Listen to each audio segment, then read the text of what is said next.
Ma famille a ri quand je suis entré seul au mariage. Elle n'a même pas pu trouver de cavalier, a murmuré ma sœur. Puis la porte s'est ouverte, un milliardaire est entré, a pris ma main et a dit « Désolé pour le retard, mon amour ». Ce qu'il a fait ensuite a figé tout le monde.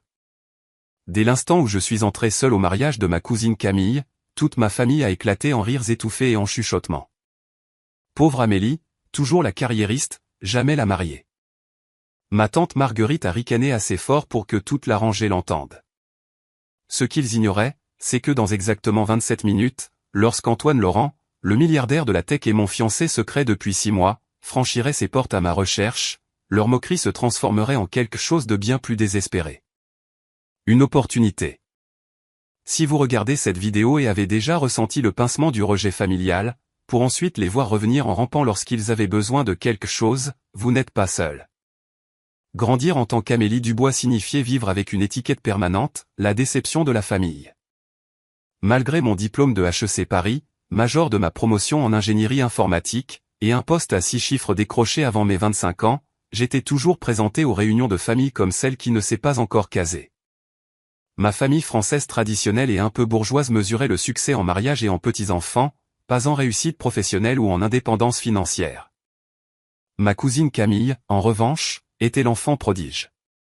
De 3 ans ma cadette, elle avait suivi le chemin approuvé, mariée à 26 ans à un médecin d'une bonne famille, enceinte dès la première année, et toujours déférente envers les aînés. À chaque réunion de famille, le contraste était souligné avec une précision chirurgicale. « Quand vas-tu trouver un homme bien comme Camille ?» me demandait ma grand-mère en tapotant ma taille un peu trop épaisse. Aucun homme ne veut d'une femme qui se croit plus intelligente que lui, Amélie. Les graines de mon statut de brebis galeuse ont été plantées tôt, lorsque mes parents ont divorcé après la liaison de mon père avec sa secrétaire, un scandale qui a secoué notre petite communauté très soudée. J'avais 12 ans lorsque le juge aux affaires familiales m'a demandé avec quels parents je voulais vivre. Ma réponse, aucun des deux, n'était pas une option, mais elle a cimenté ma réputation de personne difficile et ingrate. J'étais ballotté entre 2 maisons chaque week-end. Ma mère s'est remariée en 2 ans avec Gauthier, un promoteur immobilier de 20 ans, son aîné possédant un hôtel particulier à Neuilly-sur-Seine. Elle a rapidement remplacé son identité de Madame Dubois par Madame Lefebvre, et je suis devenu un rappel gênant de sa vie antérieure. Ma chambre dans leur maison ressemblait à une suite d'hôtels, chère mais impersonnelle, conçue pour ne laisser aucune trace lorsque je partais chaque dimanche soir. « Essaie de ne pas mentionner ton père quand les amis de Gauthier sont là », m'ordonnait-elle avant les dîners. Et peut-être, mets la robe que je t'ai achetée à la place. Cette tenue te donne l'air de trop en faire. La vie de mon père après le divorce a pris une trajectoire différente. La secrétaire n'est pas restée, mais le jeu, si. Au moment où j'étais à l'université, il avait enchaîné 3 appartements et d'innombrables crédits à la consommation revolving. J'ai commencé à payer son loyer pendant ma 2e année d'école d'ingénieur après avoir trouvé un avis d'expulsion lors d'une visite surprise. Personne dans la famille ne savait que je le soutenais. Il pensait que son travail dans une compagnie d'assurance le maintenait à flot. En réalité, j'avais 2 jobs sur le campus en plus de mes études pour couvrir ses besoins de base. Juste jusqu'à ce que j'ai une bonne série, ma puce, promettait-il chaque mois lorsque je virais l'argent. Ne le dis pas à ta mère ou aux tantes. Elle pense déjà que je suis un bon à rien. Malgré tout, j'ai prospéré professionnellement. J'ai gravi les échelons chez Avenir Tech, passant de développeuse junior à architecte logiciel principal en 5 ans. Chaque promotion s'accompagnait de mets de félicitations de collègues et d'un silence de la part de ma famille. Le jour où j'ai signé pour mon appartement à Paris, une réussite majeure dans l'un des marchés immobiliers les plus chers du monde, ma mère n'a pas appelé pour me féliciter, mais pour se plaindre que j'avais manqué la baby shower de Camille. « Tu dois revoir tes priorités, Amélie », m'a-t-elle réprimandé. Personne ne se souvient de la femme qui a codé un programme, mais on se souvient de celle qui est présente pour la famille. L'ironie ne m'a pas échappé qu'il n'était jamais présent pour mes moments à moi. Ma promotion au poste de directrice de l'ingénierie le mois dernier aurait dû être mon couronnement. À 32 ans, je gérais désormais une équipe de 40 développeurs et un budget de plusieurs millions d'euros. L'annonce de l'entreprise incluait ma photo et une citation du PDG louant mon approche visionnaire de la résolution de problèmes. J'ai transféré l'email à ma mère, espérant que cette fois, peut-être, la réussite serait assez significative. Sa réponse fut une invitation transférée pour le mariage de Camille avec une note, n'oublie pas de répondre. La famille se demande si tu amènes quelqu'un ou si tu viens encore seul. Cette nuit-là, fixant mon reflet dans le miroir de la salle de bain de mon magnifique mais vide appartement, j'ai affronté la peur qui grandissait malgré mon succès, et s'ils avaient raison? Et si je finissais seul, marié à ma carrière, sans personne avec qui partager ma vie? Cette pensée me terrifiait plus que je ne voulais l'admettre. Et c'était cette vulnérabilité que ma famille exploitait avec expertise à chaque occasion. Ce qu'ils ne savaient pas, c'est que tout avait changé 6 mois plus tôt, lors du sommet annuel de l'innovation technologique à Nice, où j'avais rencontré Antoine Laurent. La salle de bal du centre des congrès était bondée des suspects habituels, fondateurs de start-up en suite à capuche de luxe, investisseurs en capital risque scrutant la salle à la recherche de la prochaine idée à 1 milliard d'euros. Et des cadres de la tech comme moi essayant de recruter des talents avant la concurrence. Je me dirigeais vers le bar quand quelqu'un m'a bousculé par derrière, faisant tomber mon téléphone sur le sol en marbre. « Je suis vraiment désolé », dit une voix profonde alors que nous nous accroupissions tous les deux pour le ramasser. « L'écran n'est pas fissuré, j'espère ? Je le remplacerai si c'est le cas. » Quand j'ai levé les yeux, je me suis retrouvé face à Antoine Laurent. Non que je l'ai immédiatement reconnu. Contrairement à la plupart des gens dans la tech, je ne suivais pas les potins sur les fondateurs milliardaires. Pour moi, il n'était qu'un homme grand, un peu débraillé, avec des yeux bienveillants et un sourire sincère qui semblait déplacé parmi les requins du réseautage. « Ça va ?» dis-je en vérifiant le téléphone. « La coque a bien fait son travail aujourd'hui. Laissez-moi vous offrir un verre pour m'excuser correctement, proposa-t-il en tendant la main. Je suis Antoine. Amélie, répondis-je en la lui serrant fermement. Ce n'est que lorsque nous fûmes assis au bar et que le barman eut un temps d'arrêt que je réalisai qui il était. Antoine Laurent, fondateur de Bouclier Quantique, la plateforme de cybersécurité qui avait révolutionné la protection des données et fait de lui l'un des plus jeunes milliardaires de France à 36 ans. Ce qui m'a le plus frappé chez Antoine n'était pas sa richesse, mais la façon dont il se comportait, sans l'arrogance qui accompagne généralement le succès dans notre secteur. Autour de Martigny, il m'a parlé de son enfance dans un petit village de la Creuse, élevé par une mère célibataire qui cumulait 3 emplois pour joindre les deux bouts. On vivait dans un mobil-home jusqu'à mes 17 ans, dit-il sans la moindre trace d'embarras. Mon premier ordinateur était assemblé à partir de pièces que je récupérais au centre de recyclage électronique où j'étais bénévole. Ses origines modestes ne pouvaient être plus différentes de son statut actuel, mais elles résonnaient avec mon propre parcours. Nous avons passé des heures à parler de la pression de réussir, de l'isolement qui accompagne la réussite, et des relations compliquées avec la famille qui en résultent. Ma mère est fière maintenant, expliqua-t-il, mais elle ne comprend pas ce que je fais ni le monde dans lequel je vis. Et depuis que l'argent est arrivé, des parents que je n'avais jamais rencontrés se souviennent soudainement de moi comme de leur neveu préféré. Je me suis surprise à partager des choses que je discutais rarement. Le jeu de mon père, l'abandon émotionnel de ma mère, et le sentiment constant d'être jugé selon des normes impossibles. Ma famille a une façon de rendre mes accomplissements insignifiants, ai-je admis. Parfois, je me demande s'ils remarqueraient si je disparaissais complètement. Ils remarqueraient si vous arrêtiez de payer le loyer de votre père, observa tranquillement Antoine. Je le fixai, choqué. Comment avez-vous ? C'est ce que je ferai, dit-il simplement. On prend soin des gens même quand ils ne le méritent pas, parce que ça en dit long sur qui nous sommes, pas sur qui ils sont. Cette nuit-là s'est prolongée jusqu'au petit déjeuner le lendemain matin, et au moment de nous séparer, nous avions échangé nos numéros avec la promesse de nous revoir à notre retour à Paris. Notre relation s'est développée avec une intensité qui m'aurait alarmé avec n'importe qui d'autre. Antoine avait traversé un divorce brutal 2 ans plus tôt, lorsque son ex-femme, une mondaine rencontrée après son succès, avait tenté de réclamer la moitié de son entreprise dans le règlement. Elle a dit au tribunal qu'elle avait joué un rôle déterminant dans le développement de Bouclier Quantique, expliqua-t-il un soir alors que nous nous promenions sur les quais de Seine. En réalité, elle ne s'était jamais intéressée à ce que je faisais au-delà de l'argent que cela générait. L'expérience l'avait rendu méfiant vis-à-vis des relations où sa richesse était l'attrait principal. Quand nous avons commencé à sortir ensemble, il a suggéré de garder notre relation privée. Je veux savoir que c'est réel, dit-il. Une fois que les gens découvrent qui je suis, tout change. Je comprenais parfaitement. Mon succès était modeste comparé au sien, mais j'avais assez connu l'arrivisme de certains collègues pour apprécier sa prudence. Notre relation existait dans une bulle de normalité que nous chérissions tous les deux. Cuisiner chez moi, faire des randonnées le week-end, et travailler côte à côte dans des cafés. Juste un autre couple de la tech dans une ville qui en regorge. 3 mois plus tard, lors d'un week-end à Étretat, Antoine m'a demandé en mariage. Ce n'était pas un grand geste, juste nous deux au sommet d'une falaise au coucher du soleil.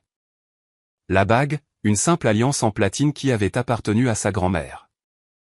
Je n'ai jamais rencontré quelqu'un qui me voit pour qui je suis, dit-il, sa voix à peine audible au-dessus du fracas des vagues, qui comprend à la fois d'où je viens et où j'en suis sans jugement. J'ai dit oui immédiatement. Mais quand il a suggéré d'annoncer nos fiançailles, j'ai hésité. L'idée de présenter Antoine à ma famille me remplissait d'effroi. Non pas que j'ai honte de lui, mais parce que je savais exactement comment il réagirait. Il verrait des signes d'euro, pas l'homme bienveillant et brillant dont j'étais tombée amoureuse.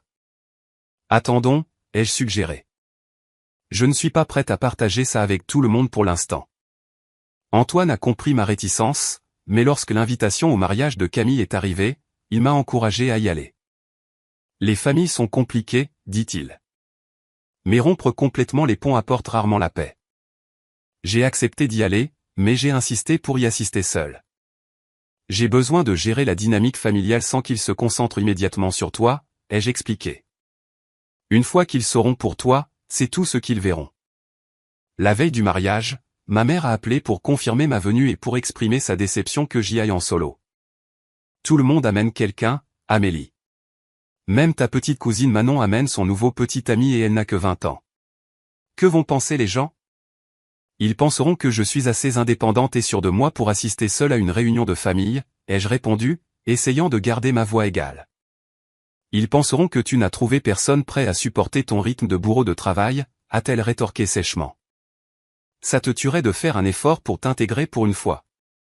Après avoir raccroché, j'ai appelé Antoine en larmes. Peut-être que je devrais tout annuler. Vas-y, dit-il fermement. Tiens bon. Montre-leur que leur jugement ne t'affecte pas. Ce que je ne lui ai pas dit, c'est que j'étais affecté. Malgré mon succès extérieur, une partie de moi désirait encore leur approbation, croyait encore que si j'accomplissais assez, ils me verraient enfin comme digne d'intérêt. Le matin du mariage, je me tenais devant mon placard, délibérant entre plusieurs tenues.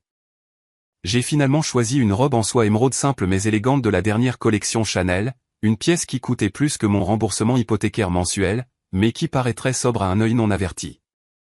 Le choix me semblait symbolique de ma vie, des accomplissements extraordinaires déguisés en ordinaire pour éviter l'examen minutieux de la famille. En attachant les boucles d'oreilles en jade de ma grand-mère, le seul héritage familial que je possédais, j'ai pris une décision. J'ai envoyé un SMS à Antoine, j'ai changé d'avis. Si tu es libre plus tard, viens à la réception vers 19h. Il est temps d'arrêter de cacher ce qui me rend heureuse. Sa réponse fut immédiate, en route. Nous serons élégamment en retard pour faire une entrée. J'ai souri à son message, ne réalisant pas à quel point ces mots deviendraient prophétiques. La salle de bal du Ritz Paris avait été transformée en un conte de fées florales qui criait l'argent et la planification méticuleuse. Des lustres en cristal jetaient une lueur chaleureuse sur des roses crème et blush qui tombaient en cascade depuis des installations au plafond, tandis qu'un quatuor à cordes jouait doucement dans un coin. C'était le genre d'endroit que je pouvais techniquement me permettre, mais pour lequel je ne gaspillerais jamais d'argent. Un détail qui rendait les comparaisons constantes de ma mère sur mon manque de raffinement d'autant plus ironique. Votre nom, demanda l'employé en smoking à l'entrée. Amélie Dubois, famille de la mariée. Ses yeux parcoururent le plan de table. Ah, oui. Table 23. Je n'avais pas besoin de regarder le plan de la salle pour savoir ce que cela signifiait. La 23 serait la table des célibataires, probablement positionnée près de l'entrée de la cuisine ou derrière une colonne. Effectivement, en me frayant un chemin à travers la foule élégamment vêtue, j'ai repéré la table 23, partiellement masquée par un énorme arrangement floral et peuplée de parents éloignés âgés et de cousins adolescents maladroits. Trop jeune pour la table des jeunes adultes branchés, mais trop vieux pour la section des enfants. Amélie, tu es venue. La voix de Camille traversa la pièce avec un enthousiasme étudié. Ma cousine glissa vers moi dans un nuage de tulle blanc et de dentelle, son visage savamment maquillé arborant ce que je reconnus comme son expression d'hôtesse gracieuse. Je n'aurais manqué ça pour rien au monde, répondis-je, me penchant pour la bise obligatoire. Le lieu est magnifique. N'est-ce pas, minauda-t-elle en faisant un geste circulaire. Les parents de Grégoire ont insisté pour le Ritz. Nous voulions quelque chose de plus exclusif, mais les traditions familiales, tu sais. Elle me jaugea rapidement, ses yeux s'attardant sur ma robe. C'est une jolie couleur sur toi. Vente privée? Quelque chose comme ça, souris-je, crispé. Eh bien, c'est parfait pour toi. Professionnel, mais toujours féminin. Si tu essaies de rencontrer quelqu'un, bien sûr, baissa-t-elle la voix d'un air conspirateur. Il y a quelques témoins du marié éligible, bien que la plupart soient déjà pris. Mais à notre âge, on ne peut pas faire la fine bouche, n'est-ce pas? Avant que je puisse répondre, elle fut entraînée par sa mère, ma tante Marguerite, qui me lança un regard dédaigneux avant de chuchoter quelque chose à l'oreille de Camille. Je me dirigeai vers la table 23, où ma grand-tante Lydie tenait déjà le crachoir. Amélie, toujours célibataire, à ce que je vois, proclama-t-elle bruyamment alors que je m'asseyais. Tu sais, de mon temps, les femmes savaient qu'elles devaient donner la priorité à la recherche d'un mari avant que leur beauté ne se fane. Bien que je suppose qu'avec ta carrière, tu pourras te payer une de ces procédures de congélation d'ovocytes dont ils font la publicité maintenant. J'ai attrapé le verre de vin à ma place, calculant silencieusement combien d'heures je devais rester avant de pouvoir m'éclipser gracieusement. Mon téléphone a vibré avec un SMS d'Antoine. En retard. Urgence au conseil d'administration. Je serai là pour 19h30. Garde-moi une danse.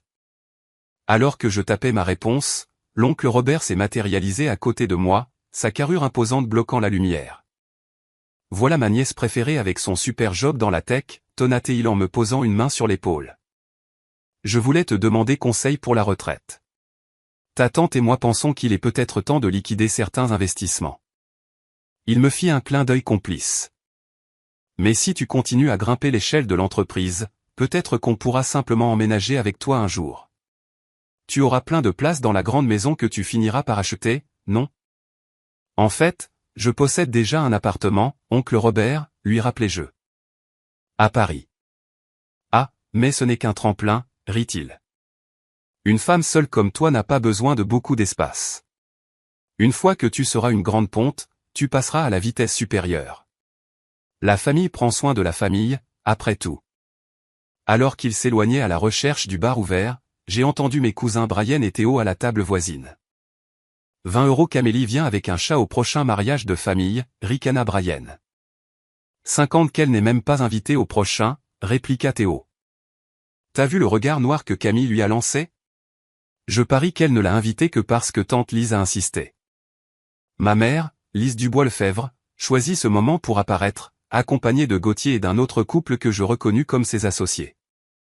Voici ma fille Amélie, présenta-t-elle avec un sourire crispé. Elle travaille dans les ordinateurs. L'architecture logicielle, corrigeai-je automatiquement. Je suis directrice de l'ingénierie chez Avenir Tech. Comme c'est fascinant, répondit la femme avec l'expression vide des gens qui n'écoutent pas. Mon neveu étudie l'informatique à l'IUT. Vous pourriez peut-être lui donner des conseils. Amélie est très occupée par son travail, intervint ma mère avant que je puisse répondre. Elle a à peine le temps pour la famille, et encore moins pour le mentorat. Son rire tinta comme du verre brisé.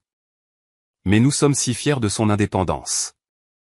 La cérémonie se déroula dans un flou de vœux traditionnels et de lectures émouvantes que j'étais certaine que Camille avait sélectionnées pour leur potentiel sur Instagram plutôt que pour leur signification personnelle. Tout au long de l'office, j'ai senti des yeux sur moi, des regards apitoyés de parents plus âgés, des regards suffisants de cousins qui avaient réussi là où j'avais échoué en me mariant jeune. Au moment où nous sommes passés à la salle de réception pour le dîner, j'avais fini 2 coupes de champagne et j'envisageais sérieusement d'envoyer un texto à Antoine pour annuler. À quoi avais-je pensé en l'invitant dans ce nid de vipères? Ces gens m'avaient fait me sentir inadéquate quand j'étais simplement brillante. Comment le traiterait-il une fois qu'il découvrirait sa fortune? Dans les toilettes ornées où je m'étais retiré pour me ressaisir, 2 des demoiselles d'honneur de Camille se remaquillaient et bavardaient librement, ignorant ma présence dans la cabine. Tu te rends compte qu'Amélie est encore venue seule, dit la première voix. Ma mère dit qu'elle est mariée à son travail parce qu'aucun homme ne supporterait son attitude. C'est triste, en fait, répondit la seconde. Toutes ses études et elle ne comprend pas que les hommes ne veulent pas rivaliser avec la carrière d'une femme. Mon mari dit que les femmes comme elles finissent seules, avec leur diplôme pour les tenir au chaud la nuit. Je suis sorti de la cabine, faisant sursauter les deux femmes en pleine conversation. Sans un mot, je me suis lavé les mains, j'ai remis mon rouge à lèvres et je suis sorti la tête haute, bien qu'à l'intérieur, leur mot ait atteint leur cible avec une précision douloureuse. De retour à la table 23, j'ai vérifié mon téléphone. 19h15. Antoine arriverait bientôt, et je commençais à regretter mon invitation impulsive. Cet environnement était toxique. Pourquoi l'y exposer? Je composais un message pour l'avertir quand les chuchotements ont commencé. Au début, j'ai cru que c'était une autre salve de commérage à mon sujet, mais les murmures se propageaient depuis l'entrée dans toute la salle de bal. Les têtes se tournaient, les conversations s'arrêtaient, et même le quatuor à cordes semblait flancher un instant. Qui est-ce? Chuchota quelqu'un bruyamment. Ça doit être le mystérieux ami investisseur de la Silicon Valley de Grégoire, répondit un autre. De l'autre côté de la salle, Camille fronçait les sourcils, clairement agacée que l'attention soit détournée de son grand jour. Et puis je l'ai vu. Antoine, debout dans l'embrasure de la porte dans un smoking Tom Ford parfaitement taillé, scrutant la salle avec détermination. Même si je ne l'avais pas connu, j'aurais reconnu l'argent dans son allure, non pas par arrogance, mais par la confiance tranquille de quelqu'un qui n'a jamais eu à prouver sa valeur. La distinction était subtile mais indubitable, comme la différence entre les sacs de créateurs ostentatoires de ma mère et le simple bracelet de jade de ma grand-mère qui était dans notre famille depuis des générations. Nos regards se sont croisés à travers la salle bondée, et son visage s'est illuminé de ce sourire chaleureux et sincère qui avait conquis mon cœur 6 mois plus tôt. Alors qu'il commençait à se diriger vers moi, j'ai senti un changement dans l'atmosphère, comme une girouette tournant soudainement pour suivre un vent nouveau. Et à cet instant, en regardant les expressions de ma famille passer du mépris à une intense curiosité, j'ai réalisé que j'étais sur le point d'assister à la performance familiale la plus spectaculaire de ma vie. Le faible grondement de chuchotements excités a suivi Antoine alors qu'il traversait la salle de bal. J'entendais des bribes de spéculation. C'est Antoine Laurent, le fondateur de Bouclier Quantique. En couverture de Forbes le mois dernier. L'information se répandait comme une traînée de poudre à travers la réception.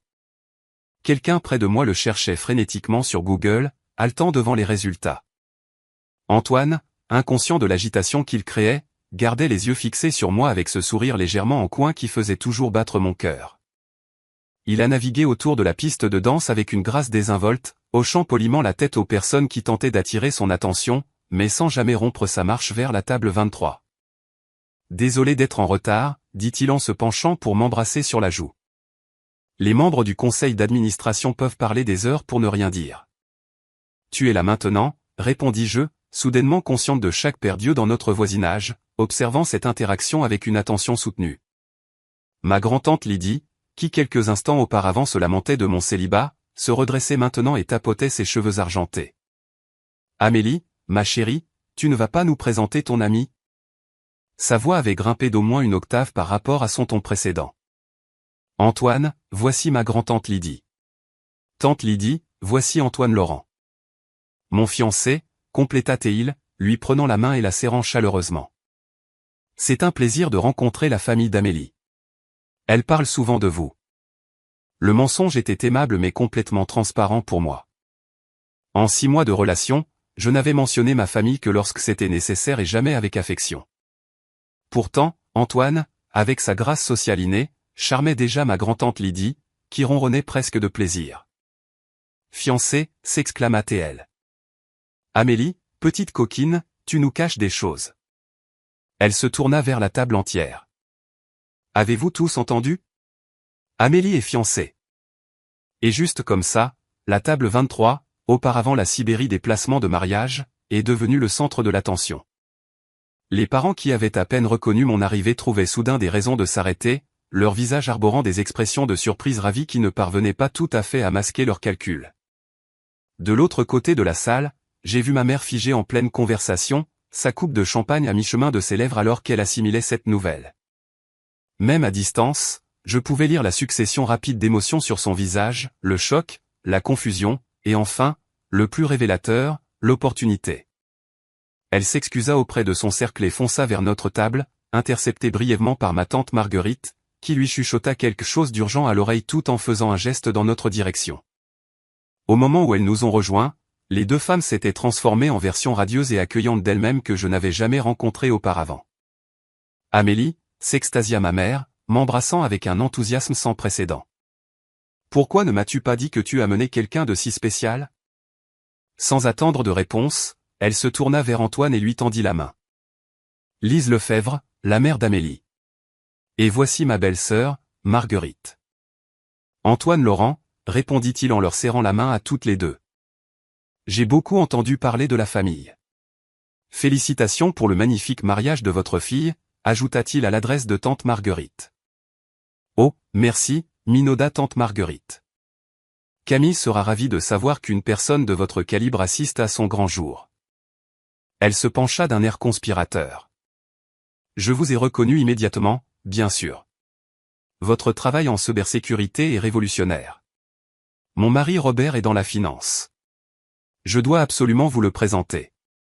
Comme s'il était attiré par l'odeur de l'argent, l'oncle Robert se matérialisa à notre table, un verre à la main et un sourire commercial fermement en place.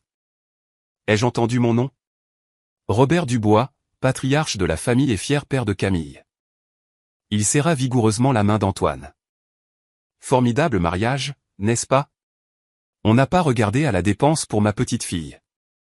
C'est certainement élégant, acquiesça Antoine, sa main trouvant la mienne sous la table et la serrant doucement, une reconnaissance silencieuse du spectacle qui se déroulait autour de nous. Je suis la croissance de bouclier quantique depuis des années, continua l'oncle Robert, bien que je sache pertinemment qu'il pouvait à peine utiliser sa messagerie électronique. Approche fascinante de la sécurité blockchain. J'ai quelques idées sur les applications potentielles dans le secteur bancaire traditionnel si cela vous intéresse. Si vous regardez cette vidéo et ressentez une gêne par procuration, croyez-moi, c'était 100 fois pire d'être là. La façon dont ma famille est passée du mépris au désespoir était à la fois une validation et écœurante. Comme tant d'entre vous qui commentez vos propres expériences avec l'amour familial conditionnel, j'assistais en temps réel à la rapidité avec laquelle leur discours changeait lorsque le statut et l'argent entraient en jeu. N'oubliez pas de vous abonner si vous voulez entendre la suite où les choses prennent une tournure encore plus tordue. Je suis toujours ouvert aux nouvelles perspectives, répondit diplomatiquement Antoine. Mais ce soir, je suis juste ici pour soutenir Amélie et célébrer l'heureux événement de votre famille. Ma mère, qui planait anxieusement, saisit cette occasion pour affirmer son lien. Amélie a toujours été ma fille brillante, déclara-t-elle en posant une main possessive sur mon épaule. Je lui ai toujours dit, n'est-ce pas, ma chérie? Concentre-toi sur tes études. Vise les étoiles. Son père et moi avons tout sacrifié pour lui donner les meilleures opportunités. Cette réécriture de l'histoire était si effrontée que j'ai failli m'étouffer avec mon eau. Le pouce d'Antoine traçait des cercles sur ma paume sous la table. Un geste apaisant qu'il avait appris m'aidait à me recentrer lorsque j'étais stressé. Vous devez être très fier, dit-il d'un ton neutre. Amélie est exceptionnelle dans tout ce qu'elle fait. Son équipe chez Avenir Tech parle de son leadership en des termes élogieux. Vous êtes au courant de son travail, demanda ma mère, surprise. Bien sûr, répondit Antoine. Nous nous sommes rencontrés au sommet de l'innovation technologique à Nice. Sa présentation sur les protocoles de sécurité adaptatifs était le point culminant de la conférence. C'était une légère exagération. Nous nous étions rencontrés au bar après ma présentation, qui avait été bien accueillie, mais n'était pas le point culminant. Mais son soutien me réchauffa néanmoins. C'est bien notre Amélie, intervint l'oncle Robert. Toujours la tête de la famille. Nous savions qu'elle finirait par se faire des relations haut placées. L'implication était claire. Ma valeur pour la famille venait de monter en flèche, uniquement basée sur la personne avec qui je sortais. La transformation fut aussi rapide que transparente. Bientôt, la cousine Camille elle-même apparut, son irritation de mariée à peine dissimulée sous un sourire crispé. Amélie, tu aurais dû nous dire que tu amenais un invité si important. Nous t'aurions placé à la table d'honneur. Elle se tourna vers Antoine avec un charme étudié. Je suis Camille, la mariée. Nous sommes pratiquement des sœurs, Amélie et moi. Antoine, à son crédit, ne manqua pas un battement. Félicitations pour votre mariage. C'est une magnifique célébration. Merci, minauda-t-elle avant de se retourner vers moi, les yeux plissés. Mais je suis surprise que tu aies gardé tes fiançailles si secrètes, Amélie. Même pas une annonce à la famille. Nous sommes des gens discrets, répondis-je simplement.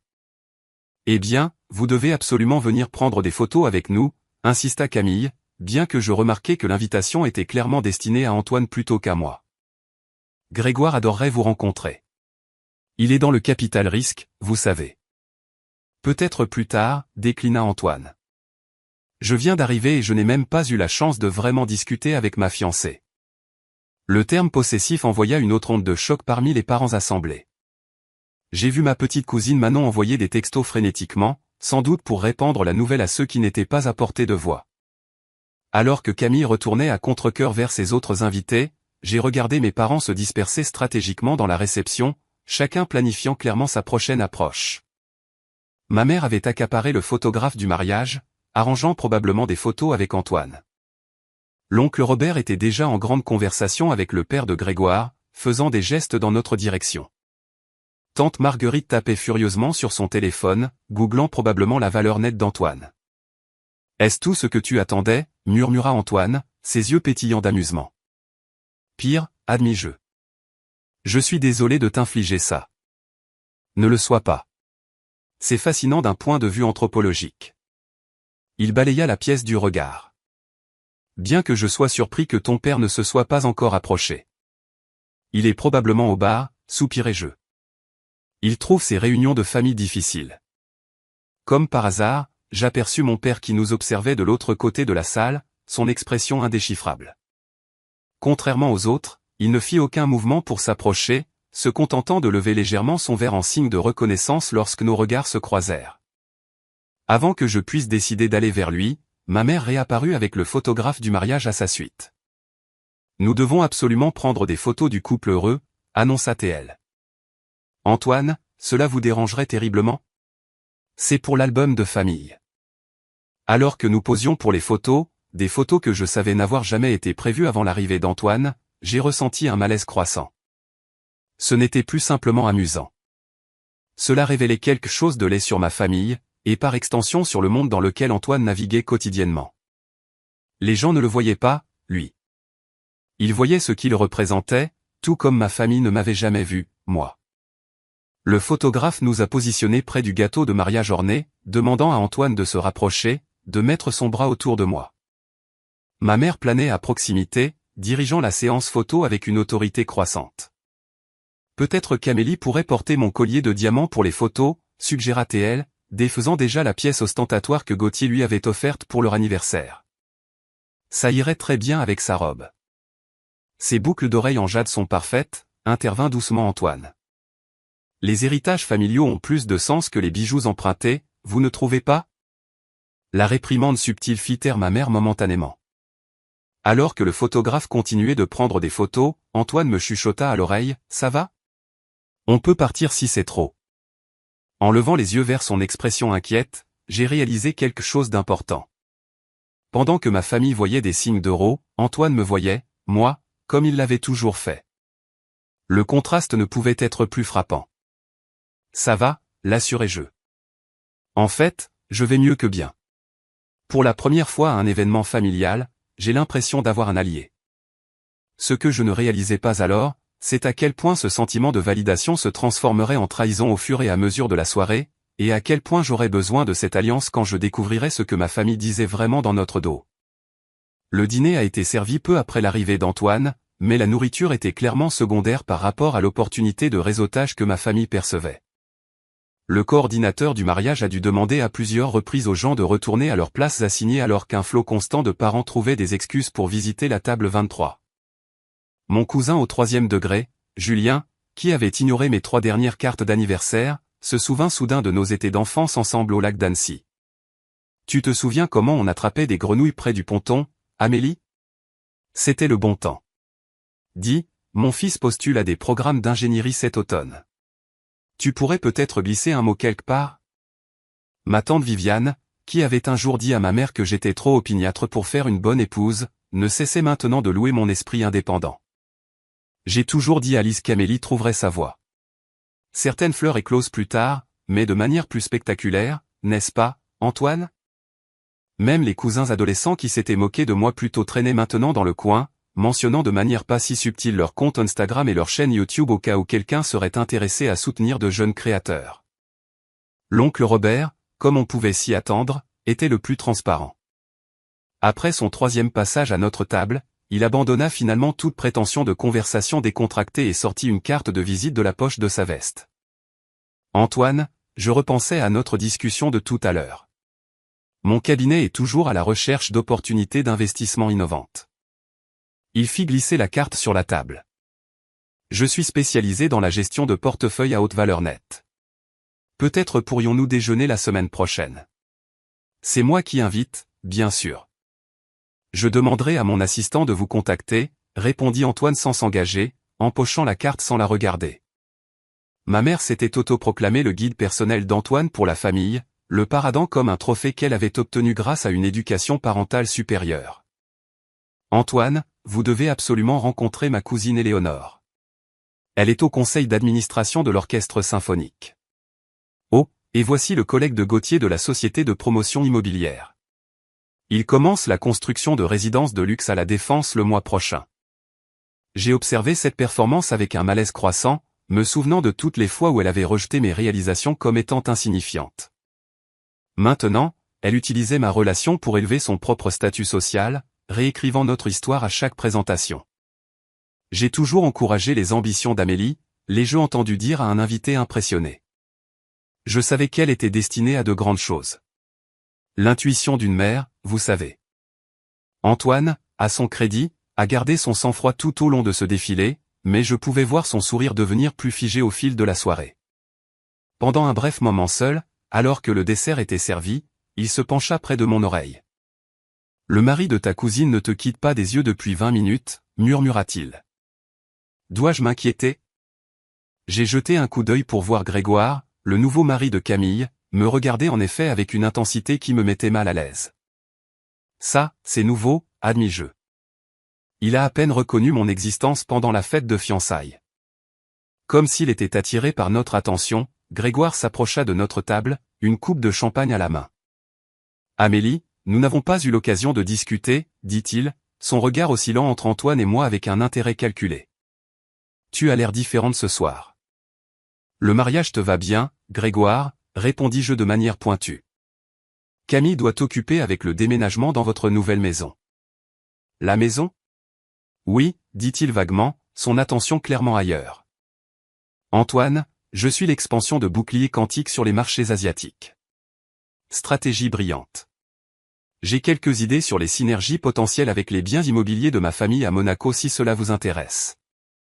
La conversation qui suivit fut une tentative transparente d'établir une connexion commerciale, Grégoire reconnaissant à peine ma présence alors qu'il était ostensiblement venu pour me parler. Après son départ, promettant de poursuivre cette discussion bientôt, Antoine a haussé un sourcil. C'est toujours comme ça avec ta famille.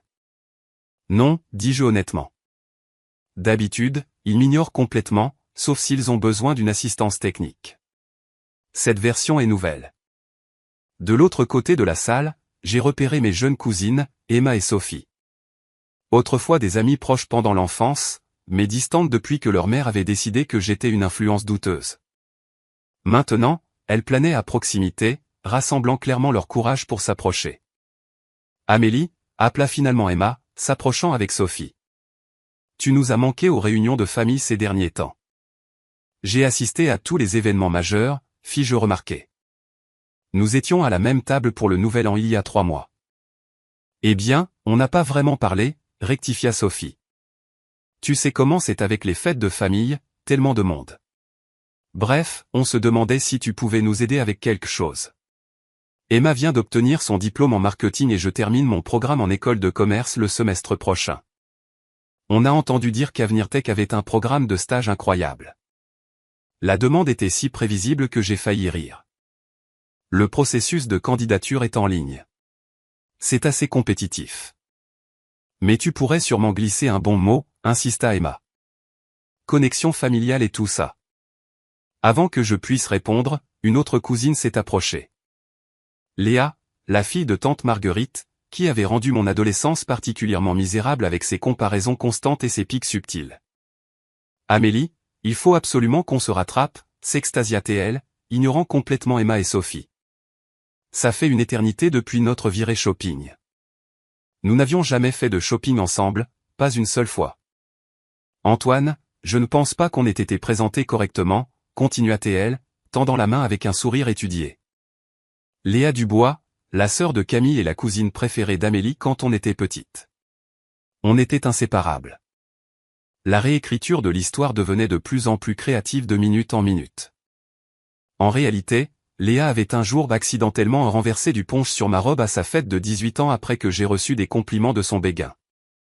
C'est drôle, Amélie ne vous a jamais mentionné, répondit Antoine avec un sourire agréable qui n'atteignit pas ses yeux. L'expression de Léa vacilla un instant avant qu'elle ne se reprenne. Oh, c'est bien notre Amélie. Toujours si secrète. On devrait organiser un week-end entre cousins bientôt pour se rattraper. Mon mari vient d'acheter un bateau. Peut-être que vous pourriez vous joindre à nous pour une sortie. Les invitations se sont poursuivies tout au long de la soirée, chacune plus transparente que la précédente. Des parents qui évitaient auparavant mon regard revendiquaient maintenant des liens profonds et des souvenirs partagés qui n'avaient jamais existé. Le deuxième mari de ma mère, Gauthier, qui avait à peine toléré ma présence dans leur maison, avait soudain toujours considéré Amélie comme la fille que nous n'avons jamais eue. Alors que le gâteau était coupé et que la danse commençait, Antoine et moi nous sommes retirés dans un coin relativement calme de la salle de bal. Le spectacle constant m'avait épuisé, et je me suis appuyé contre son épaule, trouvant du réconfort dans sa présence solide. Je suis désolé, dis-je doucement. C'est exactement la raison pour laquelle j'hésitais à t'introduire dans ce monde. Ne t'excuse pas, répondit-il en me caressant doucement les cheveux. Si quoi que ce soit, cela m'aide à mieux te comprendre. L'armure que tu portes, la façon dont tu remets en question les louanges. Tout prend son sens maintenant. Sur la piste de danse, je pouvais voir divers membres de la famille nous observer, élaborant clairement leur prochaine approche. Le calcul dans leurs yeux était sans équivoque. Le même regard que j'avais vu diriger vers des clients fortunés lors des collectes de fonds caritatives de ma mère. Ils ne nous voient pas comme des personnes, réalisais-je à voix haute. Pour eux, nous ne sommes que des ressources potentielles à exploiter. Ce n'est pas rare, dit Antoine avec la lassitude de l'expérience. Après mon introduction en bourse, des parents éloignés que je n'avais pas vus depuis l'enfance se sont soudain souvenus de mon anniversaire. La brute de mon école primaire m'a contacté pour s'excuser et me présenter sa start-up dans le même email. L'orchestre a commencé à jouer un slow, et Antoine s'est levé en m'offrant sa main. Danse avec moi. Ça pourrait tenir les vautours à distance pendant quelques minutes. Alors que nous dansions ensemble, j'ai senti le poids de dizaines d'yeux suivre notre mouvement. Camille regardait avec une irritation à peine dissimulée. Son grand jour était devenu, d'une manière ou d'une autre, celui de la relation de quelqu'un d'autre. Ma mère rayonnait d'une fierté qu'elle n'avait pas méritée, planifiant déjà comment tirer parti de cette connexion dans ses cercles sociaux. Ils n'arrêteront jamais maintenant, murmurai-je contre l'épaule d'Antoine. Une fois qu'ils sauront pour toi, pour nous, ils continueront à venir avec des demandes et des attentes. Laisse-les faire, dit-il simplement. Nous fixerons des limites ensemble. L'important, c'est que nous nous voyons clairement, même si eux ne le font pas. Ces mots me réconfortèrent. Mais en regardant les attitudes transformées de ma famille, je ne pouvais me défaire d'un sentiment de malaise croissant. Ces gens partageaient mon sang, mais n'avaient jamais partagé mes joies ou mes peines. Maintenant, ils voulaient partager la richesse et les relations d'Antoine, réécrivant notre histoire pour justifier leur intérêt soudain. Ce que je ne savais pas alors, c'est que leur performance était encore plus calculée que je ne le réalisais, et que la vérité de leurs intentions serait bientôt révélée de la manière la plus douloureuse possible. La réception battait son plein, la piste de danse bondait d'invités de plus en plus désinhibés à mesure que le bar ouvert faisait son effet. Antoine avait été accaparé par Grégoire et plusieurs parents masculins près du bar, tous désireux de discuter d'opportunités d'investissement et d'échanger des cartes de visite. Je m'étais excusé pour trouver un moment de paix, me dirigeant vers la terrasse pour prendre l'air. Le couloir menant à l'extérieur passait devant le salon des dames, et en approchant, j'ai entendu des voix familières flottant à travers la porte entr'ouverte. J'ai ralenti mes pas, quelque chose dans leur ton me faisant hésiter. Une véritable mine d'or, disait ma tante Marguerite, sa voix légèrement pâteuse à cause du champagne. Tu as vu comment il la regarde ? Complètement épris. Amélie se rend enfin utile à la famille. Je me suis figé, ma main agrippant le mur pour me soutenir. J'ai failli tomber quand je l'ai vu entrer, répondit la voix de ma mère. Antoine Laurent. Tu sais à combien est évaluée son entreprise? Des milliards avec un B. Et Amélie n'a jamais dit un mot. Comportement égoïste typique, le gardant pour elle toute seule. Au moins, elle l'a piégé avant qu'il ne réalise qu'il pouvait trouver mieux, ajouta une autre voix. Léa, pensai-je. Mais je ne comprends toujours pas ce qu'il lui trouve. Ce n'est même pas la plus jolie de la famille. Leurs rires me transpercèrent comme du verre, mais je suis resté cloué sur place, incapable de m'éloigner. Gauthier est déjà en train de planifier comment l'approcher pour investir dans le nouveau projet, continua ma mère. Antoine est exactement le genre de contact dont nous avons besoin pour faire passer l'entreprise au niveau supérieur. J'ai dit à Gauthier que nous devrions les inviter à dîner la semaine prochaine. Bonne chance avec ça, se moqua tante Marguerite. Tu sais comment est Amélie. Toujours à se tenir à l'écart de la famille. Elle ne le partagera probablement pas facilement. Elle finira par céder, dit ma mère avec confiance. Je suis sa mère, après tout. Et si elle veut avoir une relation avec cette famille à l'avenir, elle apprendra à être généreuse. C'est le moins qu'elle puisse faire après tout ce que nous avons fait pour elle. J'ai presque ri de l'absurdité de cette déclaration. Que avait-il fait exactement pour moi, à part des années de critiques et de négligence émotionnelle? Camille est furieuse, d'ailleurs, ajouta Léa. Elle dit qu'Amélie a délibérément éclipsé son mariage en l'amenant sans prévenir. Tu aurais dû voir sa tête quand le photographe n'arrêtait pas de demander des photos de Monsieur Laurent et de sa fiancée. Camille s'en remettra, rejeta tante Marguerite. Surtout quand le fiancé milliardaire d'Amélie deviendra une ressource familiale. Je pense déjà que nous devrions organiser une réunion de famille dans notre maison au bord du lac cet été. L'occasion parfaite de renforcer les liens. Robert a de grands projets, continua-t-elle en baissant légèrement la voix. Il travaille déjà sur une proposition pour qu'Antoine investisse dans son nouveau fonds. Il dit qu'avec un soutien comme Laurent, il pourrait enfin se développer comme il l'a toujours voulu. Et le père d'Amélie, demanda quelqu'un. La mère de Manon, pensai-je. Jacques est dans le coup aussi? Ma mère rit avec dérision. Il peut à peine se maintenir à flot. Mais je ne serais pas surpris s'il a déjà demandé un prêt à Antoine. Il est toujours à la recherche d'une aumône. L'injustice de cette accusation a fait bouillir mon sang. Mon père ne m'avait jamais demandé d'argent. Je le lui avais offert, voyant sa lutte, et contrairement au vautour dans la salle de bain, il avait toujours montré un intérêt sincère pour ma vie et ma carrière, même quand il ne comprenait pas tout. Je n'arrive toujours pas à croire qu'elle ait décroché quelqu'un comme Antoine Laurent, s'émerveilla Léa. Quelle a été sa technique, à votre avis? Elle n'est pas vraiment du genre chaleureux et féminin que les hommes recherchent habituellement. Les implications grossières de ces mots flottaient dans l'air, suivies de ricanements. Quoi qu'elle ait fait, elle devrait donner des leçons, plaisanta tante Marguerite. J'ai encore 2 filles à marier, et un gendre milliardaire aiderait certainement avec les frais d'adhésion au country club. Plus de rire, plus de verre qui teinte. Je suis resté figé, chaque mot cimentant une froide prise de conscience dans ma poitrine. Il n'était pas seulement opportuniste. Il planifiait activement d'exploiter ma relation. On devrait y retourner avant qu'il ne remarque notre absence, dit finalement ma mère. Gauthier est censé présenter Antoine à ses partenaires de golf. Il cherche toujours de nouveaux membres au club. Et je dois m'assurer que Robert ne boit pas trop avant de faire son pitch d'investissement. Tante Marguerite était d'accord. J'ai entendu du mouvement et je me suis rapidement retiré dans le coin, me pressant contre le mur alors qu'elles sortaient des toilettes. Quand leurs voix se sont estompées dans le couloir, je me suis glissé dans le salon maintenant vide et je me suis enfermé dans une cabine, les mains tremblantes. Le pire n'était pas leur complot ou même leurs insultes. C'était la confirmation que rien n'avait changé. Pour eux, j'étais toujours la même Amélie décevante, seulement maintenant avec un atout de valeur attaché. Ils ne voyaient pas mon bonheur ou ma relation, juste une opportunité de faire avancer leurs propres intérêts. Les larmes me piquaient les yeux, mais je refusais de les laisser couler. Je ne leur donnerais pas la satisfaction de ruiner mon maquillage, de savoir qu'ils m'avaient encore blessé. J'ai pris de profondes respirations, comptant lentement, comme j'avais appris à le faire pendant les crises de panique à l'université. Quand je me suis senti assez stable, j'ai vérifié mon apparence dans le miroir, j'ai remis mon rouge à lèvres et j'ai redressé les épaules. Je traverserai cette soirée avec dignité. Ensuite, Antoine et moi discuterions de la façon de gérer ma famille à l'avenir. Nous avions des options. Nous pourrions.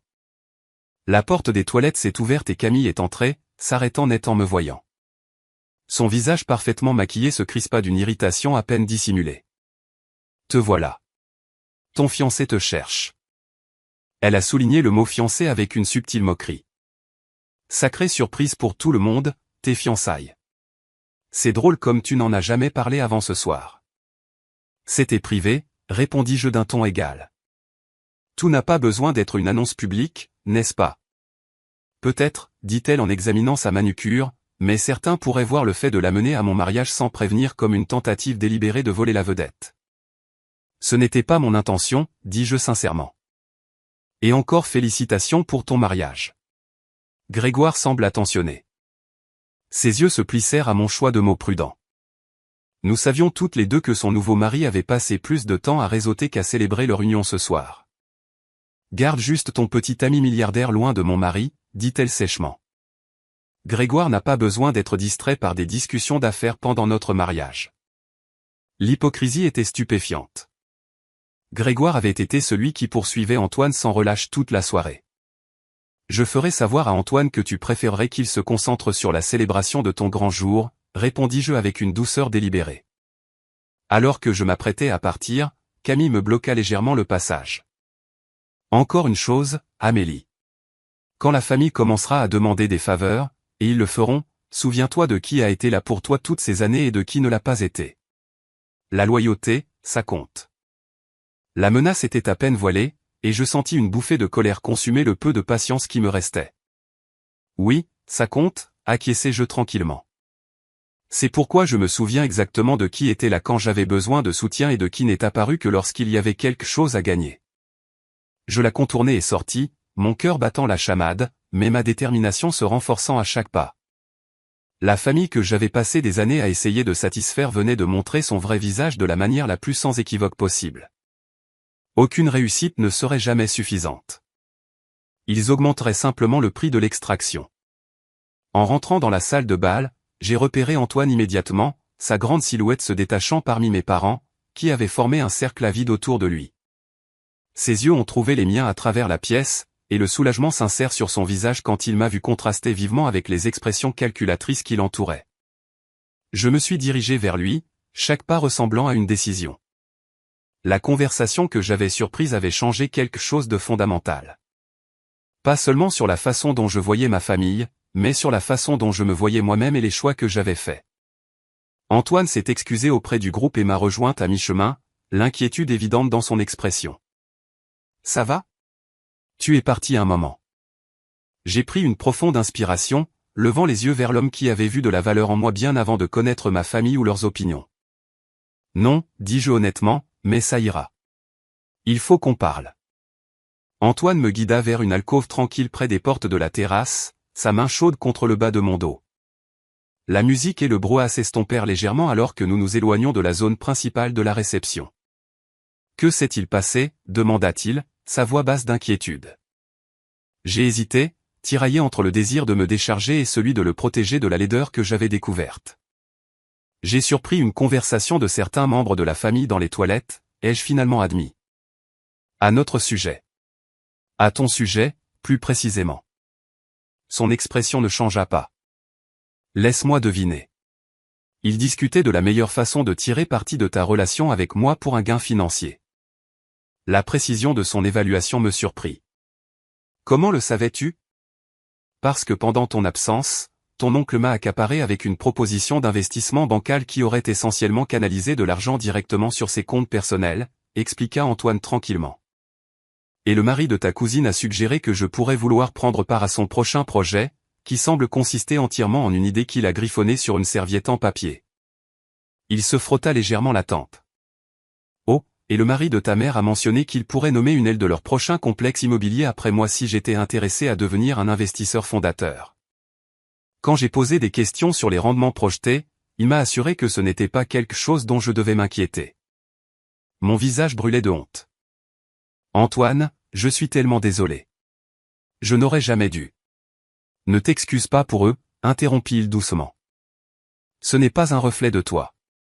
De plus, ce n'est rien que je n'ai déjà rencontré. Le succès attire les opportunistes. C'est presque une loi de la nature. Qu'ont-ils dit, demandai-je, redoutant la réponse mais ayant besoin de savoir. Dans les toilettes, je veux dire. J'ai pris une profonde inspiration et j'ai raconté la conversation aussi précisément que possible, en essayant de garder ma voix stable malgré la douleur qui ressurgissait en répétant leurs mots. L'expression d'Antoine s'assombrit progressivement, sa mâchoire se crispant alors que je décrivais leur plan d'utiliser notre relation comme une ressource familiale. Ils m'ont appelé leur gagne-pain, ai-je conclu, les mots amers sur ma langue. Ma propre mère est déjà en train de planifier comment extraire la valeur maximale de notre relation. Antoine resta silencieux un moment, ses yeux suivant mes parents alors qu'ils circulaient dans la réception. Tu sais ce qui est intéressant, dit-il finalement. Pas une seule personne ce soir ne m'a demandé ce qui te rend spécial, ce que j'aime chez toi. Ils sont tellement concentrés sur ce que je vaux qu'ils ont complètement manqué qui tu es. La simple observation fit monter des larmes inattendues à mes yeux. Ils ont toujours été comme ça, murmurai-je. J'espérais juste qu'un jour ça changerait. Antoine prit mes mains dans les siennes, son expression sérieuse. Amélie, je pense que nous devrions partir. Cet environnement est toxique, et tu mérites mieux que d'être traité comme un conduit vers la richesse plutôt que comme une personne à célébrer. La suggestion était tentante, si tentante que j'ai failli accepter immédiatement. Mais des années de dynamique familiale compliquée m'ont fait hésiter. Si nous partons maintenant, ça va faire une scène, dis-je. Camille pense déjà que j'essaie de lui voler la vedette. Franchement, je me fiche de ce que pense Camille, répondit Antoine, une rare pointe d'agacement dans sa voix. Je me soucie de toi et du fait que tu es blessé par des gens qui devraient te protéger. Sa protection me réchauffa, mais je me sentais partagé. Malgré tout, ces gens étaient de ma famille. Le conditionnement à maintenir l'harmonie familiale, à éviter les scènes publiques, était profond. C'est compliqué, essayai-je d'expliquer. Il y a une histoire ici qui remonte à des décennies. Partir de façon spectaculaire pourrait faire du bien sur le moment, mais ça pourrait endommager de façon permanente des relations qui pourraient encore être sauvées. Antoine m'étudia un long moment. Puis-je te poser une question? Et je veux que tu réfléchisses vraiment avant de répondre. Il attendit mon hochement de tête avant de continuer. Que perdrais-tu exactement si ces relations étaient endommagées? D'après ce que j'ai vu ce soir et ce que tu m'as dit précédemment, ces liens semblent te causer plus de douleur que de joie. Ces questions frappaient au cœur de mon dilemme. À quoi me raccrochais-je? Des souvenirs de moments d'enfance où les choses étaient plus simples. L'espoir qu'un jour il me verrait pour qui j'étais. Les attentes culturelles de dévotion filiale qui m'avaient été inculquées depuis la naissance. Je me souviens quand j'avais 8 ans, dis-je lentement, le souvenir refaisant surface de manière inattendue. Mon père m'a emmené au palais de la découverte, juste nous deux.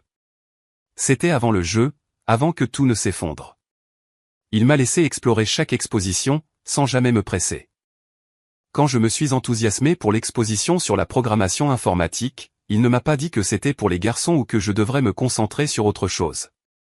Il m'a juste regardé comprendre et a dit qu'il était fier. J'ai ravalé mes larmes. Il y a eu de bons moments. Pas beaucoup, mais ils ont existé.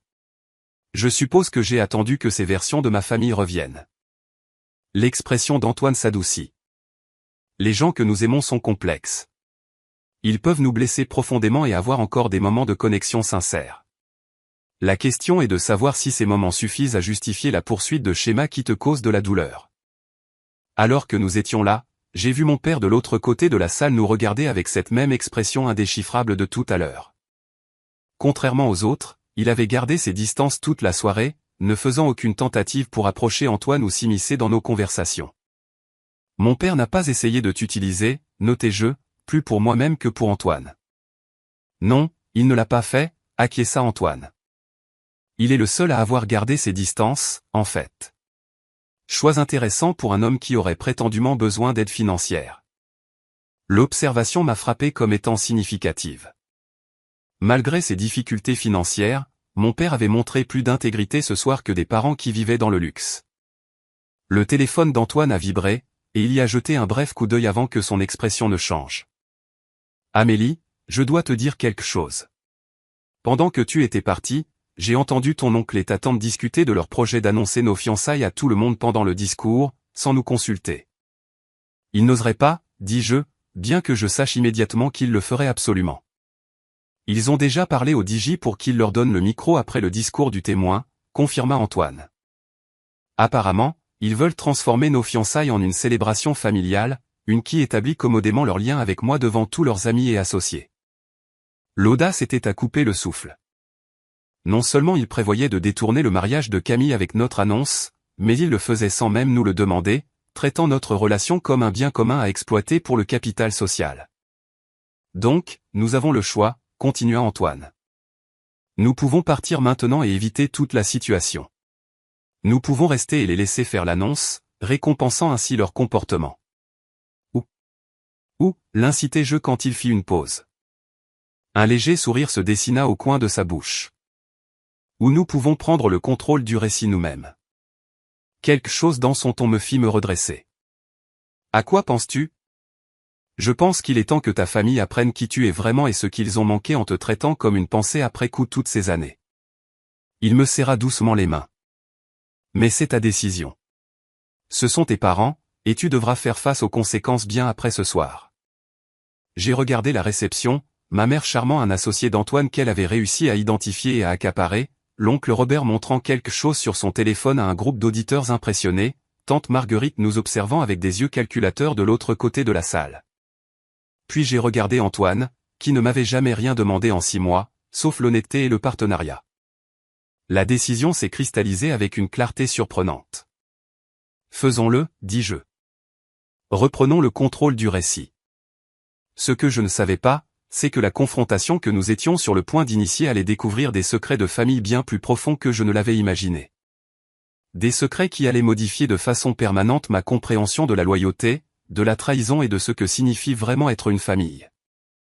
Si vous avez déjà atteint ce point de rupture avec des membres de famille toxiques, vous connaissez le mélange d'effroi et de libération que je ressentais.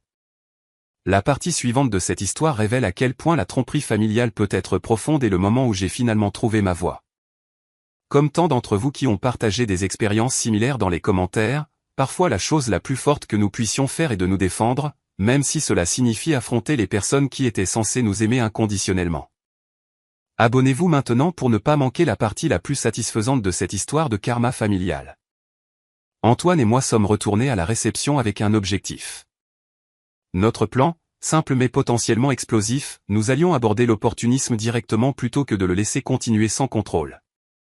En nous approchant de notre table, j'ai remarqué mon père qui nous observait depuis sa position relativement isolée près du bar, le seul membre de la famille qui n'avait pas tenté de capitaliser sur la présence d'Antoine. Le DJ a annoncé la découpe du gâteau, attirant les invités vers l'élaborante création à 5 étages au centre de la pièce. Antoine m'a serré la main de manière rassurante alors que nous nous joignions à la foule. « Tu es sûr de ça ?» murmura-t-il. J'ai hoché la tête, ma résolution se renforçant en regardant mes parents se bousculer pour se positionner, non pas pour voir les mariés, mais pour se tenir près de nous pour les photos inévitables. Après que Camille et Grégoire eurent accompli le traditionnel partage du gâteau, l'oncle Robert s'est emparé du micro du DJ avec une autorité bien rodée. Pendant que nous sommes tous réunis, tonate-t-il, notre famille a une autre merveilleuse annonce à partager en cette joyeuse occasion. Plusieurs invités semblaient confus, et j'ai vu l'expression de Camille se crisper d'irritation. Elle n'avait clairement pas été consultée sur cet ajout à son programme de mariage. Avant que l'oncle Robert puisse continuer, Antoine s'est avancé avec aisance. Si vous le permettez, Robert, je pense qu'Amélie et moi devrions partager nos propres nouvelles. Surpris mais ravi de l'opportunité de solidifier publiquement son lien avec Antoine, l'oncle Robert lui a tendu le micro d'un geste large. Bien sûr, l'homme de la soirée. Antoine l'a remercié et s'est tourné pour s'adresser à l'assemblée. Sa voix, confiante mais pas ostentatoire. Tout d'abord, je veux féliciter Camille et Grégoire pour leur magnifique mariage. Trouver un véritable partenariat est précieux, et cela doit être célébré. Il a fait une pause, souriant au couple avec une chaleur sincère. Amélie et moi espérions garder nos nouvelles secrètes aujourd'hui pour éviter de détourner l'attention des mariés, mais comme il semble que le mot se soit répandu, il a pris ma main, m'attirant à ses côtés. Oui, nous sommes fiancés. Cela fait 6 mois merveilleux ensemble. Un murmure d'excitation a parcouru la foule. 6 mois ? la chronologie révélait que notre relation était établie bien avant la révélation de ce soir. Ce que beaucoup d'entre vous ne savent pas, continua Antoine, c'est comment Amélie et moi nous sommes rencontrés. J'aimerais partager cette histoire si vous me le permettez un instant. Il a alors raconté notre rencontre à la conférence technologique, en soulignant mes réalisations professionnelles et la connexion intellectuelle immédiate que nous avions formée. Pendant qu'il parlait, j'ai observé les expressions de mes parents, certains montrant de la surprise en entendant parler de ma réussite professionnelle, d'autres devenant mal à l'aise alors qu'Antoine brossait un portrait de moi complètement à l'opposé du récit familial. Ce qui m'a attiré chez Amélie, ce n'était pas seulement son esprit brillant, dit-il, sa voix s'adoucissant. C'était son intégrité, son engagement indéfectible à soutenir ce qu'elle aime, souvent sans reconnaissance ni remerciement. Son regard se déplaça subtilement vers mon père, qui écoutait attentivement. Elle m'a appris que la vraie famille n'est pas toujours une question de sang. C'est une question de qui est à vos côtés quand ça compte. J'ai senti une boule se former dans ma gorge alors qu'Antoine me tendait le micro. Cela ne faisait pas partie de notre plan, mais j'ai compris le cadeau qu'il me faisait, la chance de dire ma vérité après des années de silence. Merci à tous pour votre intérêt soudain pour ma relation, commençai-je, ma voix plus stable que je ne l'aurais cru. Il a été instructif de voir à quelle vitesse les perceptions peuvent changer. J'ai pris une profonde inspiration, sentant des décennies d'émotions refoulées remonter à la surface. Pour ceux qui se demandent pourquoi j'ai gardé mes fiançailles privées, la réponse est simple. Je voulais protéger quelque chose de précieux contre le fait d'être traité comme une transaction. Le visage de ma mère a pâli et tante Marguerite s'est agitée mal à l'aise. J'ai passé des années à essayer d'obtenir l'approbation de cette famille, ai-je continué.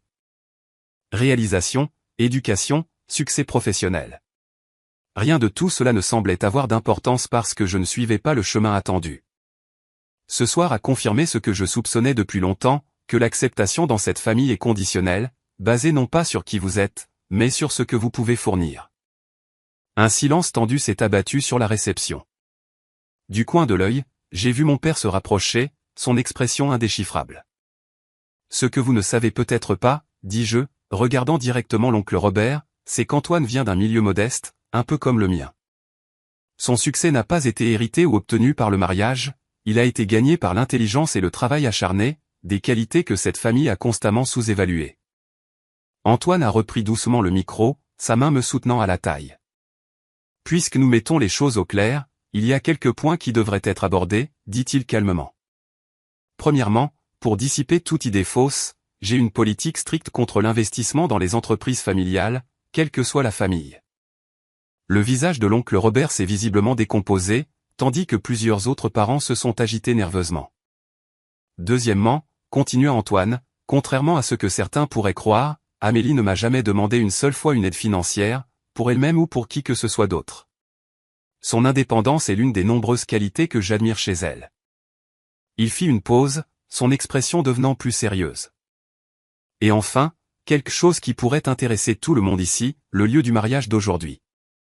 Des murmures se sont répandus dans la foule alors que la confusion se lisait sur de nombreux visages. Il y a 6 mois, quand Amélie a mentionné que sa cousine avait du mal à réserver le Ritz pour son mariage après une annulation de dernière minute, j'ai passé quelques coups de fil. Antoine a révélé, le don anonyme qui a couvert la différence entre le lieu d'origine et celui-ci ne venait pas d'un ami de la famille comme on vous l'a dit. Il venait de moi, à la demande d'Amélie. Des exclamations et des chuchotements ont éclaté. La bouche de Camille s'est ouverte de choc alors qu'elle me fixait. Amélie ne voulait pas de reconnaissance, expliqua Antoine. Elle voulait que sa cousine ait le mariage de ses rêves malgré leur relation compliquée. C'est le genre de personne qu'elle est. Généreuse sans attente de retour. Ma mère s'est avancée, son sang-froid se fissurant. Amélie, pourquoi ne nous l'as-tu pas dit? Nous aurions pu remercier correctement. Parce que ce n'était pas une question de gratitude, l'interrompis-je, reprenant le micro. C'était une question de faire quelque chose de gentil sans en faire une monnaie d'échange social. Quelque chose que cette famille semble avoir oublié être possible. Avant que quiconque puisse répondre, mon père s'est enfin approché, s'arrêtant à une distance respectueuse de nous. Il y a autre chose qu'ils ne savent pas, dit-il tranquillement, sa voix portant toujours dans le silence stupéfait. Quelque chose qu'il est temps de partager, je pense. Antoine lui a offert le micro, qu'il a refusé d'un petit hochement de tête. Il y a 3 ans, continua mon père, s'adressant à toute la salle, lorsque la société d'investissement de Robert était sur le point de s'effondrer à cause de ce qu'il appelait des fluctuations du marché, Amélie a liquidé ses stocks options pour lui fournir un prêt. Un prêt qui, à ce jour, reste impayé. Le visage de l'oncle Robert a perdu toute couleur. Jacques, c'est une affaire de famille privée. Pas plus privée que d'annoncer les fiançailles d'Amélie sans sa permission, rétorqua sèchement mon père. Pas plus privée que la façon dont cette famille a traité ma fille tout en profitant de son succès. Il se tourna vers moi, ses yeux remplis d'un mélange de fierté et de regret. Je ne suis pas innocent dans tout ça. Je t'ai pris de l'argent aussi, Amélie. L'argent du loyer, les factures médicales. Je me disais que c'était temporaire, qu'un jour je réparerais les choses. L'aveu public m'a stupéfié. Nous n'avions jamais parlé ouvertement du soutien financier que je lui apportais. La différence, continua-t-il, c'est que je n'ai jamais prétendu que c'était autre chose que ce que c'était, une fille aidant son père quand il n'avait nulle part où aller. Je n'ai jamais revendiqué le mérite de ton succès ou essayé de t'utiliser pour avancer. Le silence qui suivit fut assourdissant. Camille s'avança, son expression conflictuelle. « Tu as payé pour mon lieu de mariage ?» me demanda-t-elle directement. « Après tout. Après la façon dont nous t'avons traité ? Tu es de ma famille, dis-je simplement. Malgré tout. Sa façade soigneusement composée se fissura légèrement. Je ne comprends pas. Pourquoi ferais-tu ça et le garderais-tu secret ? Parce que la vraie générosité ne vient pas avec des conditions, répondit Antoine à ma place. Quelque chose qu'Amélie a compris bien avant que je la rencontre. Alors que les implications de ces révélations se propageaient dans l'assemblée, j'ai vu quelque chose changer dans l'expression collective de ma famille. Le choc laissant place à la honte, les calculs remplacés par la réflexion. Le récit soigneusement construit des rôles familiaux avait été définitivement perturbé. L'oncle Robert a tenté de limiter les dégâts. Eh bien, c'est inattendu, mais la famille, c'est la famille. Nous avons toujours soutenu Amélie à notre manière. Arrête, dis-je fermement. Juste, arrête. Plus de réécriture de l'histoire pour s'adapter au moment présent. Plus d'acceptation conditionnelle. Soit vous me voyez pour qui je suis, tout entière, pas seulement les parties qui vous profitent, soit nous n'avons plus de relation à l'avenir. L'ultimatum flottait dans l'air, des années de sentiments refoulés enfin exprimés. À cet instant d'honnêteté brute, debout à côté de l'homme qui ne m'avait jamais demandé d'être autre chose que moi-même, j'ai senti une vie passée à chercher l'approbation enfin s'évanouir. Ce qui allait suivre déterminerait quelles relations survivraient à la nuit et lesquelles seraient définitivement altérées par la vérité enfin dite à voix haute. La réception s'est poursuivie de manière plus discrète après notre confrontation. Certains parents se sont retirés à des tables éloignées, mal à l'aise avec l'exposition publique de dynamiques familiales habituellement gardées cachées. D'autres se sont approchés avec prudence, tentant des excuses maladroites ou des explications qui servaient surtout à souligner la profondeur du problème plutôt qu'à le résoudre. Ma mère m'a trouvé alors qu'Antoine s'était éloigné pour prendre un appel professionnel, un vrai cette fois. « Amélie, commença-t-elle, sa voix inhabituellement hésitante. Ce que tu as dit tout à l'heure. Ce n'était pas tout à fait juste. J'ai toujours voulu le meilleur pour toi. Je l'ai regardé, vraiment regardé, peut-être pour la première fois depuis des années. L'apparence soigneusement entretenue, le positionnement constant pour l'avantage social, la façon dont ses yeux balayaient encore la pièce, même pendant cette conversation supposément intime. Tu voulais ce que tu pensais être le meilleur, corrigeai-je doucement. Basé sur tes valeurs, pas les miennes. Il y a une différence. Je suis toujours ta mère, insista-t-elle. Ça ne compte pas pour quelque chose ? La question flottait entre nous, chargée d'une histoire non dite. Autrefois, j'aurais peut-être immédiatement acquiescé, acceptant le lien biologique comme une raison suffisante pour maintenir des schémas toxiques. Ce soir avait changé quelque chose de fondamental en moi. Être une mère est un fait biologique, dis-je finalement. Être un parent, quelqu'un qui nourrit, soutient et accepte inconditionnellement. C'est un choix que tu fais chaque jour. Tu n'as pas fait ce choix depuis longtemps, maman. Son visage se plissa légèrement. La rare manifestation d'émotion sincère nous surprit toutes les deux. Je ne sais pas comment être différente, admit-elle. C'est comme ça que j'ai été élevée, comment ma mère me traitait. Je sais, reconnus-je. Et c'est pourquoi je ne te coupe pas complètement les ponts. Mais à l'avenir, nous avons besoin de limites, de vraies limites. En commençant par la compréhension que ma relation avec Antoine n'est pas une ressource familiale. C'est ma vie personnelle. Elle hocha lentement la tête, bien que je puisse voir que l'ajustement serait difficile pour elle. Et le mariage? Serons-nous invités? Ça dépend, dis-je honnêtement. De si tu montres un intérêt à me connaître, la vraie moi, d'ici là. Pas seulement la version de moi qui est pratique ou avantageuse. Alors qu'elle s'éloignait, j'ai ressenti un étrange mélange de tristesse et de libération. Fixer des limites était douloureux mais nécessaire, comme percer un abcès qui suppurait depuis des années. De l'autre côté de la salle, j'ai aperçu Camille assise seule à la table d'honneur, son expression pensive alors qu'elle regardait les derniers invités sur la piste de danse. D'un coup de tête, je l'ai approchée. Encore félicitations, lui offris-je. Malgré tout, c'était une belle cérémonie. Elle leva les yeux, son maquillage parfait légèrement bavé par ce qui aurait pu être des larmes. « Tu as vraiment payé pour ce lieu ?» demanda-t-elle directement. J'ai hoché la tête. Antoine a passé les appels. Mais oui, c'était mon idée. Pourquoi? Après la façon dont je t'ai traité. Les choses que j'ai dites dans ton dos. Elle secoua la tête, confuse. J'ai réfléchi soigneusement à ma réponse. Parce que je me souviens quand on était gamine, avant que la politique familiale ne prenne le dessus. Tu parlais du mariage de tes rêves dans un endroit comme celui-ci, avec les lustres en cristal et le grand escalier. Quand Antoine a mentionné qu'il connaissait le directeur ici, ça m'a semblé une opportunité de réaliser ça. Sa façade soigneusement construite se fissura davantage. J'ai été horrible avec toi, admit-elle. Jalouse de ta liberté, de ta carrière, de tout ce que ma mère me disait ne pas être important tout en me poussant vers le mariage parfait. Nous jouions toutes les deux les rôles qui nous avaient été assignés, répondis-je. La bonne fille suivant la tradition, la rebelle la rejetant. Aucune de nous n'a créé ces catégories. Un instant, j'ai entrevu la cousine dont j'avais été proche enfant, avant que les attentes et la compétition ne nous aient éloignés. Je ne dis pas que nous serons un jour les meilleurs amis, ajoutai-je honnêtement. Trop de choses se sont passées. Mais peut-être que nous pouvons arrêter d'être des ennemis. Elle hocha lentement la tête. Ça me plairait. Alors que je m'apprêtais à partir, elle m'appela « Amélie ». Pour ce que ça vaut, il a l'air de vraiment te voir. Peu de gens trouvent ça. J'ai souri, reconnaissant le rare moment sincère entre nous. Je sais. La soirée s'est poursuivie avec des conversations similaires, certaines productives, d'autres moins. L'oncle Robert a tenté une justification peu convaincante du prêt qu'il n'avait jamais remboursé, affirmant qu'il avait toujours eu l'intention de le faire au bon moment. Je n'ai pas pris la peine de discuter, l'informant simplement que l'entreprise d'Antoine mènerait un audit de sa société d'investissement dans le cadre de leur processus de due diligence, une procédure standard qui sembla soudain le rendre très nerveux.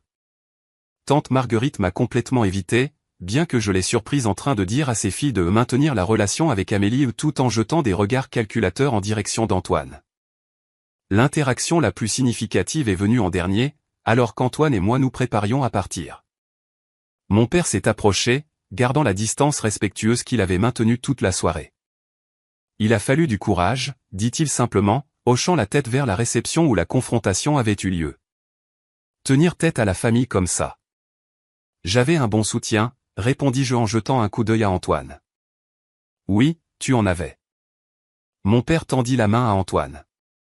Merci d'avoir soutenu ma fille quand je ne pouvais pas ou ne l'ai pas fait. Antoine lui serra fermement la main.